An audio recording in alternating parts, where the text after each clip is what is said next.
Hello and welcome to episode 30 of Game Patrol as I switch my setup for the 14 millionth time.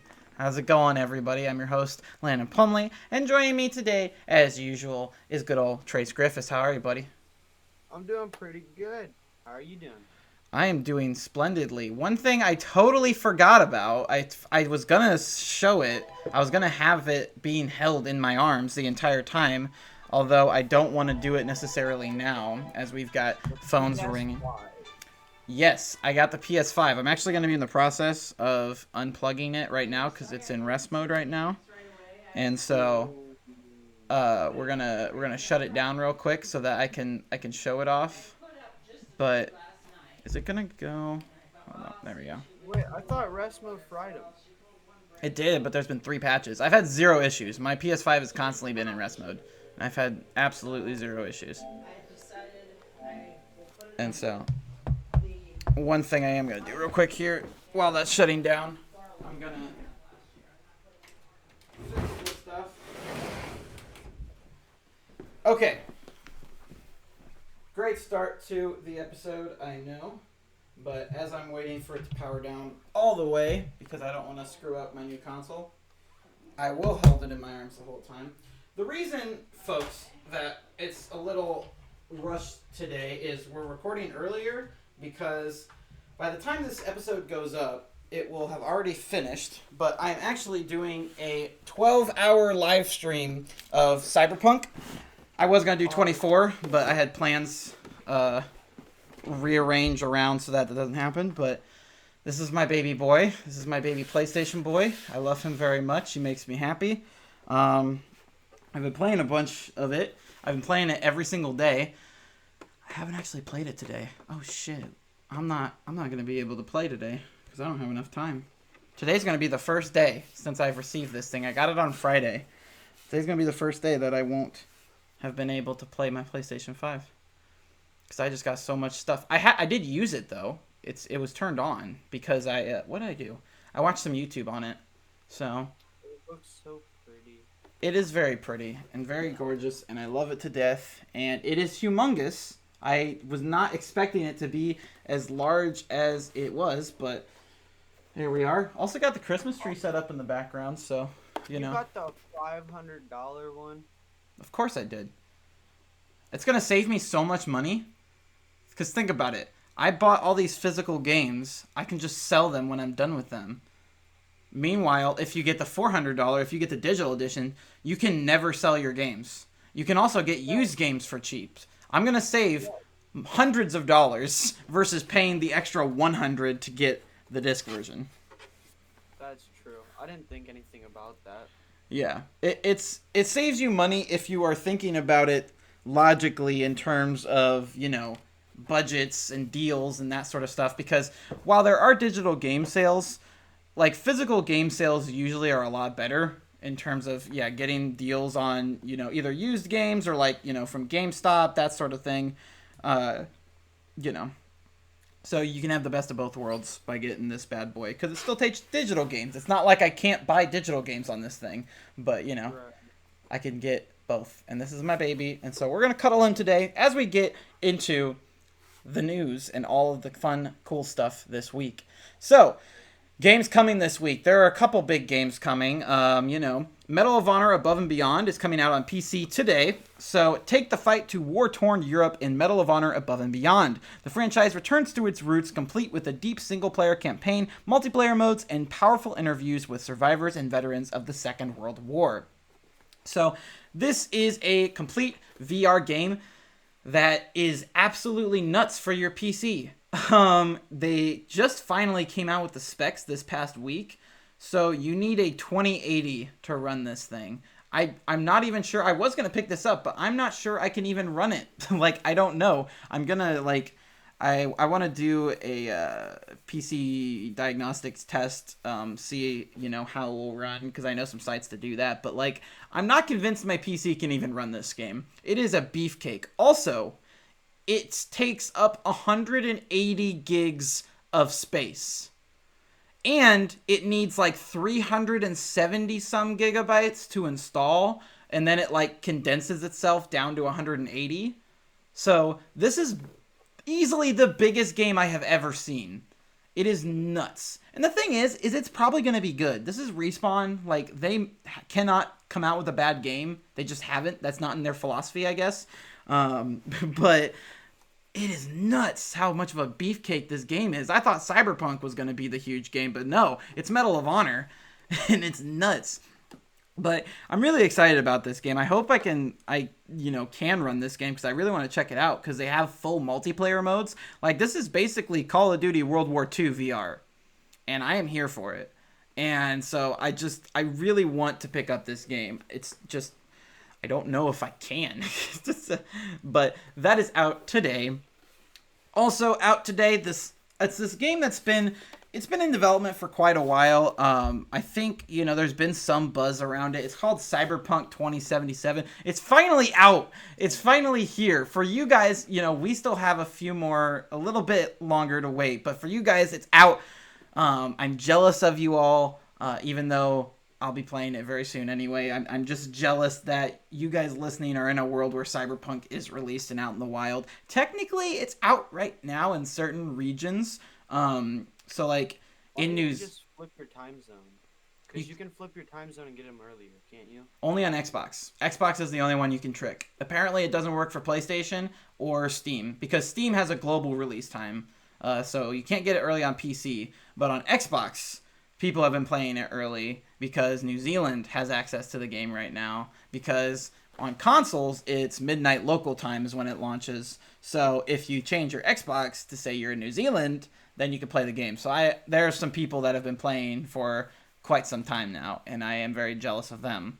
But, it's going to be out. So in case you didn't know, this game is an open-world action-adventure story in Night City, a megalopolis obsessed with power, glamour, and body modification. You play as V, a mercenary outlaw going after a one-of-a-kind implant that is the key to immortality.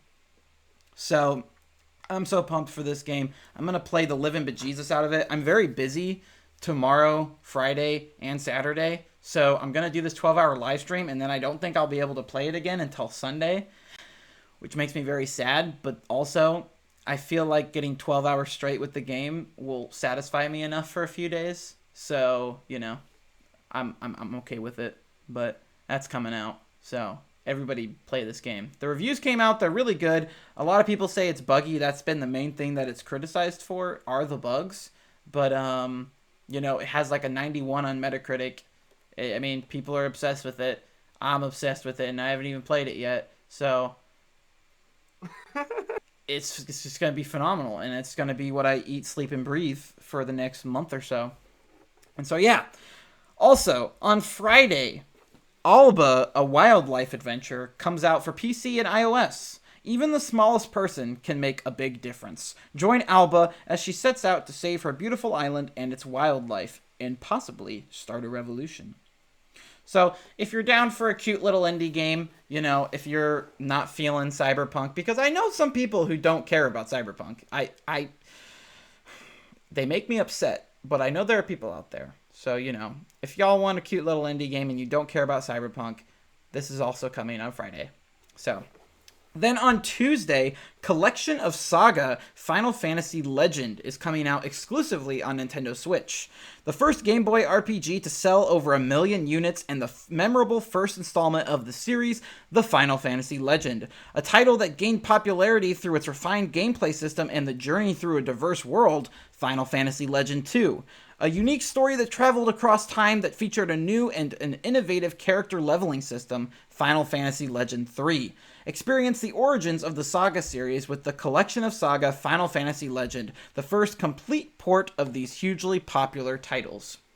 So this year is Saga's 30th anniversary, so for that they're re-releasing the first 3 games on the Switch, and it looks like they did a really good job with it. They did a nice job kind of bringing everything over, putting a lot of love and care to it. There's a bunch of new features with it. It has a cool aesthetic, and so if you're into Final Fantasy or Saga or just, old school RPGs, this is coming out for you.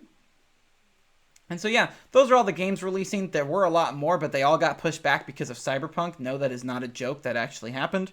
And so, kind of small week because nobody wants to compete with that. And so, getting into the gaming news this week, specific to the Game Awards, which are later tonight. So, this episode will go up before the Game Awards. So, we're going to make some final predictions later on. But they are going to include 12 to 15 brand new game announcements. Now, that is not to say that it is going to have 12 to 15 announcements. That is to say 12 to 15 brand new games are getting announced. Because we know plenty of other stuff is going to be talked about, like we're going to see some more Dragon Age 4 information. But no, 12 to 15 brand spanking new games are going to get announced during this live stream tonight, which is going to be absolutely bonkers.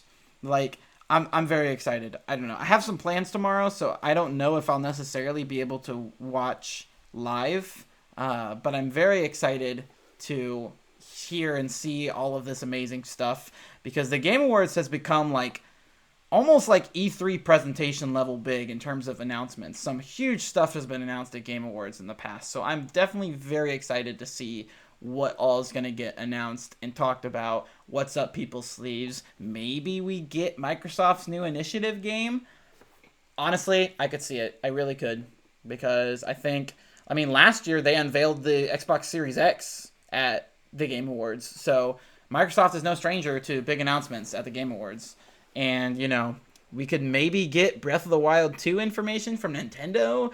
Maybe I wouldn't be surprised if we saw Ratchet and Clank, Returnal, and Gran Turismo there because they're supposed to launch this spring. So I would not be surprised at all if we got information about those 3 titles for PlayStation.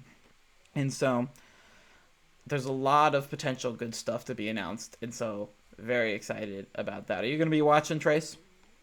I'll probably tune in. It probably won't be like I'll probably be in and out. I probably won't just sit there and watch the whole thing. I mean, it's a lengthy thing. It starts at 7 p.m. tonight, in case you guys did not know. So go ahead and tune into that. You know, get your Game Awards hearts out and find out, you know, which games had what it takes to take home some trophies. But anyway, next up, we got a bunch of new Halo Infinite information, such as the fact that it has now been set to release in fall 2021. When it was delayed, we got the information that it was going to be releasing sometime in 2021. Now that release date has been narrowed to fall. And then we also got some multiplayer details, which is kind of what I expected them to see. I was a little sad that we didn't get to see a multiplayer showcase, like some gameplay, you know, like a match or something, because I thought that was, you know, I thought that was what we were going to get because they were talking about a big update. But still, we did get a bunch of information. Also, there's going to be a specific suit that you can unlock only if you hit max rank in Halo 5. So a lot of people are booting up Halo 5 for the first time in like 5 years to try to grind because the suit is very sexy, I will say.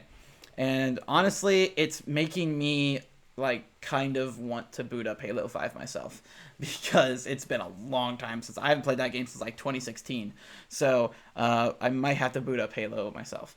But we got a bunch of information. I mean, I forget his name. Is it John or Joe? I think it's John. John Staden said basically that Halo Infinite, the campaign, is what they originally envisioned Halo to look like all the way back in 2000, and it's finally getting realized. So it's definitely gotten people really hyped about Halo Infinite. They've been saying a lot of good stuff about it. I mean, I know they wouldn't say bad things about the game, but overall, I think reception was very positive to this update. It seems like they're really working hard, and November 15th is going to be the day. I'm calling it right now. A lot of people are calling it because that is the 20th to the day anniversary of the original Halo. And so what better way to celebrate the 20th anniversary than to release the next generation of Halo? So November 15th, 2021, mark your calendars. It's going to happen. Unless, you know, they like physically can't meet it, you know, it's going to be November 15th. But next up, CD Projekt Red has responded to reports of Cyberpunk 2077, including seizure-inducing sequences. So apparently in the game, and I won't go into specifics because frankly I don't know a lot of specifics, and so you know, it just because of that, and I just want to avoid spoilers. So there's a situation in the game that you have to do. It's supposedly part of like the main sequence. It's supposedly unavoidable that very easily induces seizures, and people have spoken out about it. And as with most games, there is an epilepsy warning from the game, but people are basically saying like, why is this even in the game? It's not really that important, but it is clearly inducing seizures from people who have gotten their hands on the game early. And so basically CD Projekt Red has come out and said that they will make it more clear that about that certain area in the game, and they are looking into a more permanent solution. So my guess is there will be a patch somewhere down the line that will like remove the thing or something. Again, because I don't know the specifics of it, I can't say exactly to the extent of how they can get rid of it because I didn't want spoilers. But there is an instance, and a lot of people are really upset because they are not fans of the way they are looking at it and the way that they are kind of dealing with it. And this was clearly seizure inducing, and it just seems like an oversight from their point of view. But CD Projekt Red has said that they will try to make amends to it, so we'll see how that happens. But fair warning to anybody waiting to play this game who has epilepsy, there is supposedly a game, and if I were you, I would definitely, like, spoilers be damned, go look and see where it is to attempt to avoid it if you can. But next up, we've got some GTA updates, and our resident GTA fanboy, Trace, will take it away and talk all about this new stuff. Alright, so basically, what it says is anything can go on KO something. I'm gonna butcher these. It's an island. It's a private paradise that's home to the... It's basically like a drug cartel. Like I said, gonna butcher them. The world is prevent of narco trafficker and supply to the Mandoros family. So basically, not gonna read off that. It's coming out December 15th. All I gotta say is they're adding more to it. You're going to be looking forward to drugs. Obviously, GTA has a lot of drugs. It's a big heist, like a huge heist on this island. You can go there. I've watched trailers and stuff, and how you go there is you go to you would go to the airport, and it would fly you there. But I guess you can also buy a casino out there, and a few other things. Is what the trailer said. It looks nice. It looks cool. It's coming out the 15th. Be prepared. Yeah. And there's also been some stuff going around that there have been some teases that we might actually get a GTA 6 tease from this new expansion. Because I'm trying to remember correctly, I think it was in the announcement trailer, there were some hidden coordinates where if you look it up, it basically has roads that basically make out VI, meaning the Roman numeral 6. And so people are theorizing that we're going to get some sort of GTA 6 tease with this update. And so, just saying. People, I mean, it's a little far-fetched. Like, it's not a clear Roman numeral. I can see when people say it, that it is. And honestly, why else would they hide those coordinates in the trailer, if not to reference that? But, it seems that they might be teasing some GTA 6 news, which is nuts. I personally was not expecting them to have that sort of update anytime soon, but we could see some GTA 6 news fairly soon. I got a question. Yeah. So with me being the fanboy that I am of GTA just in general, who do you think is going to get Game of the Year next year if GTA 6 comes out? If GTA 6 comes out, will it be Cyberpunk or will it be GTA 6? I'm going to say neither. I'm going to say, in my personal opinion, if God of War makes the 2021 deadline, it's going to be God of War. Because the 2018 God of War is just one of the best games I've ever played. And Cyberpunk, I think no matter how good it is, the fact that it did technically come out this year is going to put it at a disadvantage, because there's going to be plenty of people not voting for it because it came out this year instead of in 2021. And so I don't think Cyberpunk is going to win any Game of the Year awards. Not that it's not deserving of it, but just for the simple fact that because of when it released in December. And I'm sure there are people at CD Projekt Red that are upset about that, but overall, they're going to make a lot of money off of this game. So it's a success regardless of whether it wins Game of the Year. But GTA 6, I think there is a potential for it to win Game of the Year. Again, I don't know. We have no idea what this game's going to be. Almost like in the same respect, we don't really know what the next God of War is going to be. But just simply like you asked me, what do you think is going to be Game of the Year next year? Out of all the things, I'm going to say, yeah, God of War. Or a Breath of the Wild sequel, if that also, because that has the potential of coming out next year as well. But I don't think either Cyberpunk or GTA is going to make it, just based off of current thoughts. I don't think either of them will win Game of the Year. But yeah. I feel like you're going to be disappointed in me when I tell you this, but I God of War. Oh, I know you've never played God of War because you don't have any good taste. You just play your multiplayer games. But The only reason I have not played God of War is because I've been set on this limit by my dad that I'm not allowed to buy any more video games. Still, I'm telling you, that's just you have no taste, because God of War has been out for 2 years, and so unless you have been on that for the last 2 years, I'm not seeing it. Actually, I have. I've been on it since I've gotten my PS4 and my PC. You're not allowed to buy any more video games? If they're under a limit or it's like towards my birthday. Ah, gotcha. Interesting. But moving on, we have some Game Awards announcements. Well, I should say one before the Game Awards, and that is Player's Choice. So the way that voting works for the Game Awards is that a certain percentage of the vote is determined by, players voting for their categories, but then there is also a panel of judges that vote, and, there's certain percentage ways of how it's weighted. So it's a mixture of both critics and users, basically, for determining the winners of all the categories. But there is a separate nomination that is Player's Choice, where they take the top 30 games of the year, and then you vote for your top 10, and then the other 20 get eliminated, then you vote for your top 5, then the Game of the Year. So the winner of the 2020 Player's Voice Award at the Game Awards went to Ghost of Tsushima, which, honestly, I don't know. I'm both surprised and not surprised. I think a lot of people forget about Ghost of Tsushima, but the people that love Ghost of Tsushima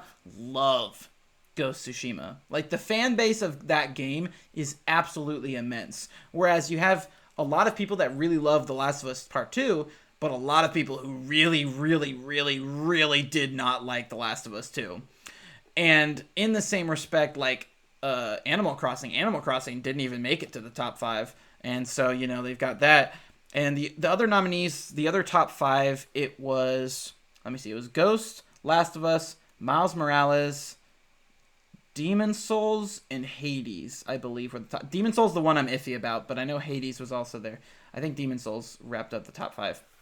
But I was also surprised that Demon Souls even got in the top 5. But Ghost of Tsushima wrapped up the Player's Voice. So we might see Ghost of Tsushima win Game of the Year, because if that says anything, it says a lot of people voted for Ghost of Tsushima to be Game of the Year, because it is a Game of the Year nominee. And so, depending on what the judges think, we could potentially see Ghost of Tsushima taking the dub tonight. But, we'll see. So, congrats to them. I know it's really late with, the fact on me hopping on a video game that came out 2 years ago, but I might actually buy it because it's only sitting at $20 right now. God of War? Yeah. It was $8 a few days ago. You missed out. But is it really? Yeah. Plus, you get it for free with PS5. So, anyway, getting into more Game of the Year discussions. So, with the Game Awards coming up, I figured we could do some fun little predictions about what sort of games are going to take the dub, or what are our personal picks. And so, first off, we're going to go with the most anticipated game because this one's kind of a throwaway. This is one that's just very much, opinionated. Well, I guess all of them are technically opinionated, but, this is just off of, what are you most anticipated for? So, out of these games, Trace, which game is your most anticipated game of 2021? Or just whenever, because it's not necessarily 2021. These games might not come out next year. But, yeah. To be honest with you, I don't know. Like you said, I don't have good taste. I don't play, I don't have a big genre of games that I've played, if that makes sense. So none of these games look interesting to you? I've never played them. Well, they're not out, so nobody has. No, I've never played, well, I mean, Halo kind of does. But, I've never played games before, if they've ever made them, Mm-hmm. Yeah. At the same company, yeah. But the games on this list are Elden Ring, the God of War sequel, because we all assumed it would be called God of War Ragnarok, but they never actually confirmed that, Halo Infinite, Horizon Forbidden West, Resident Evil Village, and the Breath of the Wild sequel. So, honestly, this is a stacked list. I didn't think there were a whole lot of games to be excited about for next year, and to be fair, a lot of these games are not technically confirmed for next year. I believe... Well, I guess only two of them. I guess Elden Ring and the Breath of the Wild sequel are the only ones that don't have a 2021 release. But, yeah, this is a really stacked list. This is not an easy one to say by far. But for me, it's got to go to the God of War sequel. I just am obsessed with God of War. Yeah. I'm obsessed with God of War, so... I mean, the Breath of the Wild sequel I'm also super excited for because I'm also obsessed with Breath of the Wild, and so it's just a really stacked list. I also really love all the new Resident Evil games, so I'm really pumped for Resident Evil Village. And Halo Infinite is just gonna be... It's the reason to get a Series X, so, there are a lot of games I'm excited for. So, this is not exactly an easy pick, but if I had to give it to someone, I'd probably go with God of War, because... Cory Barlog is just a master at what he does, and so I have no doubt in my mind it's going to be an amazing game, whatever it is. And so, yeah, that's my most anticipated game. As far as best multiplayer game goes, what would be your pick, Trace? Multiplayer game? Mm-hmm. While he debates, the choices are Animal Crossing New Horizons, Among Us, Call of Duty Warzone, Fall Guys, and Valorant. All right, yours goes with Warzone? All right. Yeah, because I've played Valorant, I have it. I was playing it last night, and it's just not my cup of tea. It's definitely a very hardcore one. It's not for necessarily casual gamers because the TTK is just so absurdly high. Or low. It'd be low, yeah. And so, yeah, you die very quickly in that game, so it requires a lot of strategy and, a lot of definitely smarts, so it's not for the faint-hearted. But hey, I'm pretty smart. No, who am I lying? Or who am I kidding? I'm not smart at all. Pretty stupid. I mean, it's basically the same as, CSGO, where it's you gotta be fairly hardcore if you want to get good at either of those games. But, personally, my pick for best multiplayer game... this is not the best game of this list. It is just personally what I consider to be the best multiplayer experience I've had all year. I'm going to give it to Among Us because I think just socially it's brought a lot of people together and had a lot of fun. I think there's a lot of appeal to it. Again, I like all of these games. I've played all of them and... I've had fun with all of them, but I think the one that's impacted me the most in the multiplayer aspect has been Among Us, because I've been playing with people that don't normally play video games, or, it's really brought a lot of people into the fold, and so I've been having a lot of fun with that, and so personally my pick, and what I think will honestly win in the Game Awards, is going to be Among Us. And so, before we continue, I do want to mention, we're not going to go through every single category. We just went through the ones that, I personally know, have more influence on, or that Trace might know better, and so, just kind of going through the highlights. And so next up, we're going to go with Best Audio Design. And so this category is basically one where it's not necessarily about the soundtrack, because there is a different category for that, but basically whichever had the best sound design in, the sound effects, or, balance and mixing and all of that sort of stuff, all things audio. And so, Trace, do you have any thoughts about this? I know, you might not necessarily played any of these games, but, is there anything that really stands out to you? The nominees are Doom Eternal, Half-Life Alyx, Ghost of Tsushima, Resident Evil 3, and The Last of Us Part 2. The Last of I Us? played The Last of Us. Part 2? No. I played The Last of Us. Just The Last of Us. So Well, that came out 6 years ago, so it is not... I know, actually 7 years ago, so it's not applicable for the Game Awards 2020, but the second one is, because that came out this year. But yeah, I know, and I don't have any opinions, okay, man.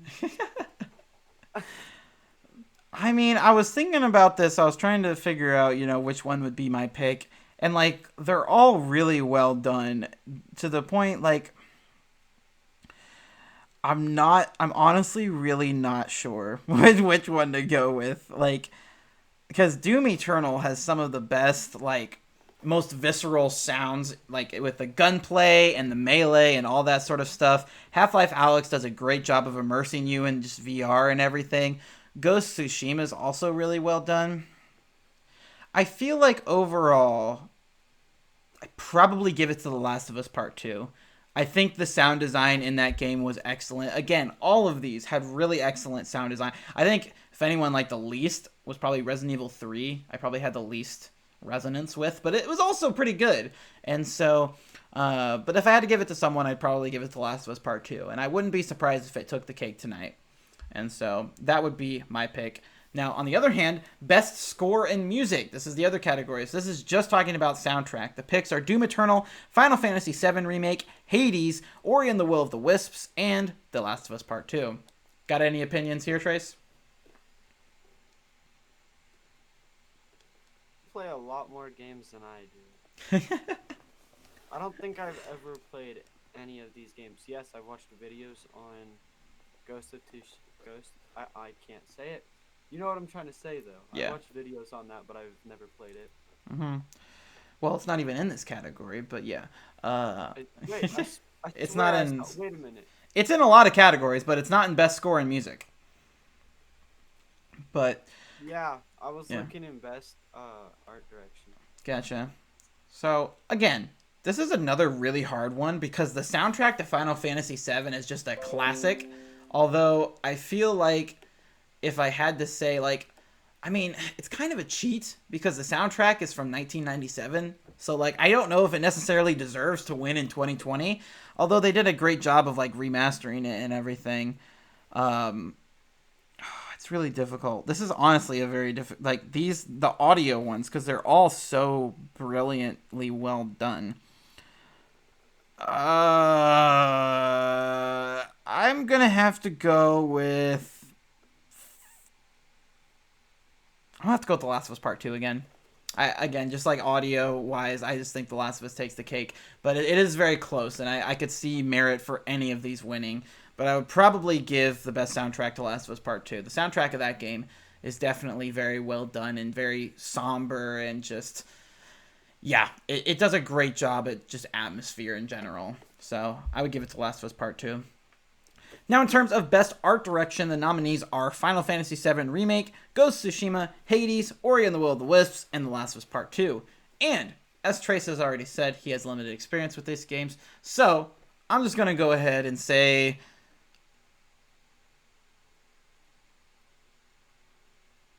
Ori and the Will of the Wisps. I feel like best art. Again, like, none of these are easy. Like, I don't think there's one, like...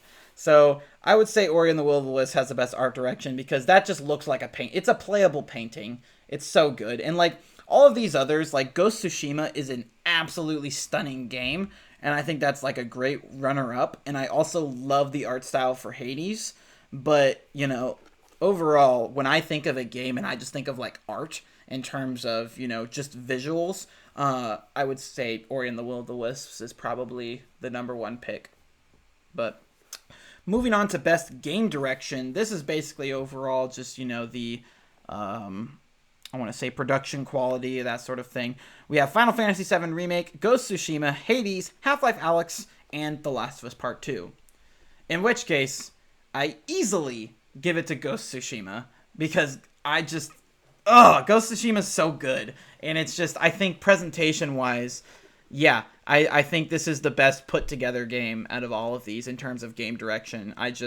This was an easy one for me, and again, I love all of these games on this list, especially Half-Life Alyx, but I think in terms of presentation, Ghost of Tsushima is just it's at a whole nother level. It's just such a masterclass in design and game direction and production. Just absolutely stunning. And overall, game of the year, which, Trace, I do want to hear your opinions on. What game do you think is going to win game of the year tonight? What is your prediction? Not even necessarily what you think is game of the year. Which game do you think is going to win game of the year?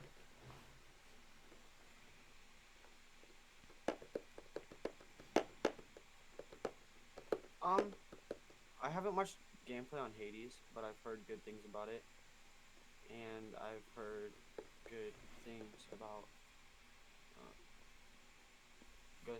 I've watched videos on Ghost of Tsushima, and I don't know. I feel like those would be one of the top two.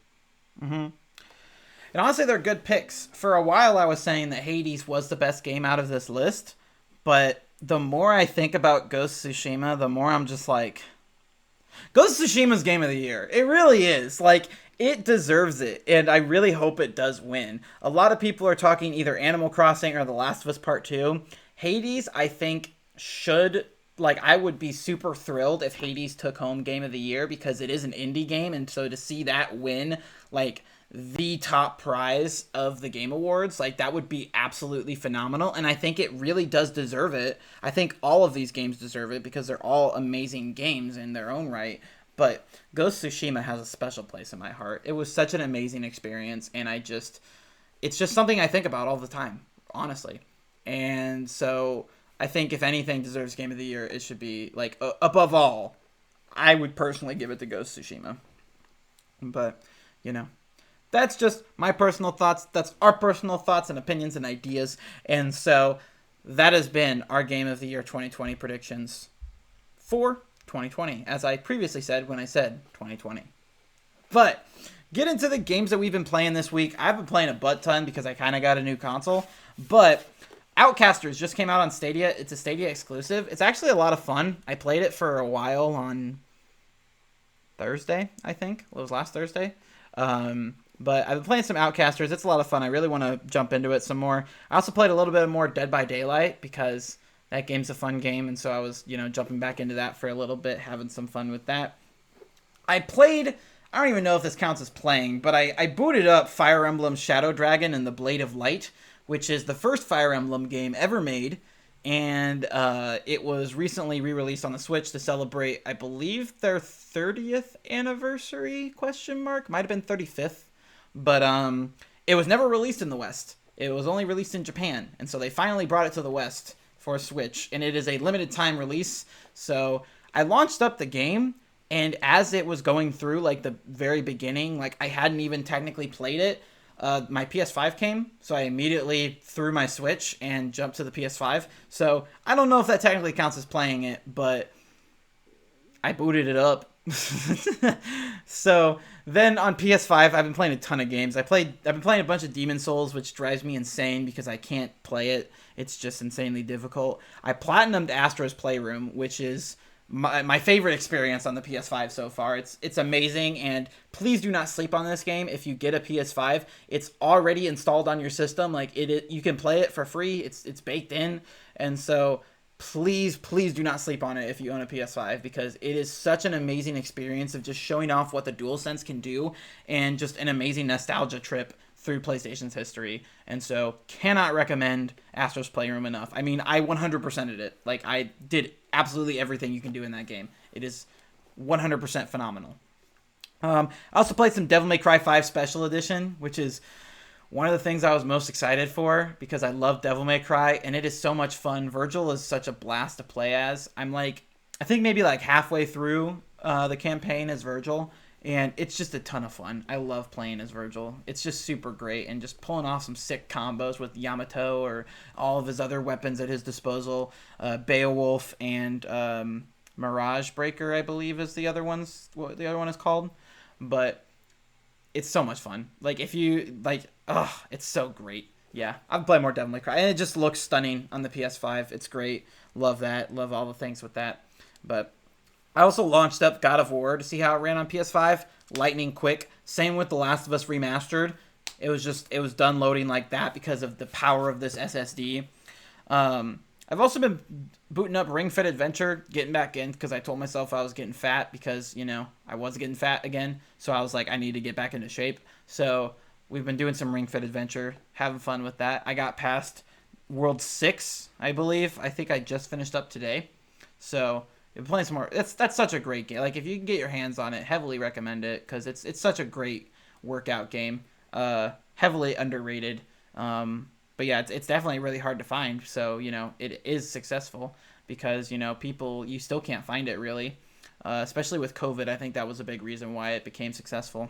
But I've also been playing a fair amount of Arkham Knight because it was included with the PlayStation Plus collection. So I was like, I've already played and beaten the game. And so I was like, this is going to be a good looking game because I always remembered it as being a good looking game. This game is 5 years old.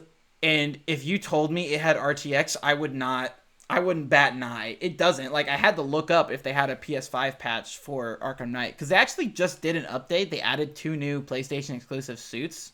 But to my knowledge, they didn't update it for PS5.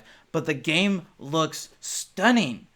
Like, all it needs is a good texture update. And this game could be a next-gen game. Like, it's 5 years old. Like, kudos to Rocksteady. Like, the game does not get enough credit. Is there way too much Batmobile stuff? Absolutely. But the story's fantastic. It is absolutely stunning. And just, God, Rocksteady does not get enough credit for that game. And so I've been playing a bunch of that on PS5 and just having a blast because it is absolutely gorgeous. And it's a great time. So, yeah, I'm also playing that. But those are all the games I've been playing this week. Like I said, I've been playing a lot. But what have you been playing, Trace? I've been playing Worms Rumble, which... How is that? Amazing game. Yeah, I installed it, but I haven't played it yet. But. No, it is. I love the game. It's hard, but it's fun. Okay. I've been playing some Warzone, which normal game for me, and I finally opened up Fortnite, and I started liking it again. But I don't know if I should hop back into it. Did you get the Kratos skin? The Kratos skin? Yeah. Not that I know of. How dare you? How dare you? He's not a real Fortnite player, guys. Don't listen to him. That's a good thing, though. That's a good thing. And so, with that, we're gonna get out of here. I don't know. It's difficult for me to pay attention to the time. Looks like this is a fairly short episode, but like I said, we are a little rushed this week because I still have plenty of stuff to do. It's an hour before I start streaming, and so. Like I said, fairly short one this week. Honestly, I was kind of struggling to come up with things for this week anyway. And so we'll have plenty to talk about next week. I'm going to tell you guys all about my Cyberpunk 2077 thoughts. And so it'll be a fun time. But with that, thank you guys for listening. Like I said, thank you to Trace again for joining me. And, you can find me over on Twitch at Pandamaster Twitch. And if you don't watch on YouTube, if you watch on, other things, I'm Pandamaster on YouTube.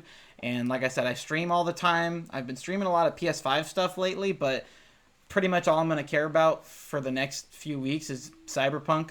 That's pretty much all that matters to me. So, I'll be doing a lot of that, both on Twitch and on YouTube, depending. And so, thanks for watching. Don't wrap it up.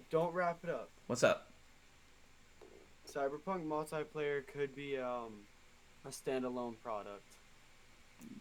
We talked about this weeks ago. It literally is. Well, it said it just... I was looking up Kratos, or however you pronounce his name, on this Fortnite skin, and it just popped up. And I was like, wait a minute. I don't know if Landon went over this. We talked about this in the past episode. We had a whole discussion because you were talking about the multiplayer for the game, and I'm like, yeah, it's supposed to be standalone. Well, that tells you how much I remember things. All right, we'll see you guys next week.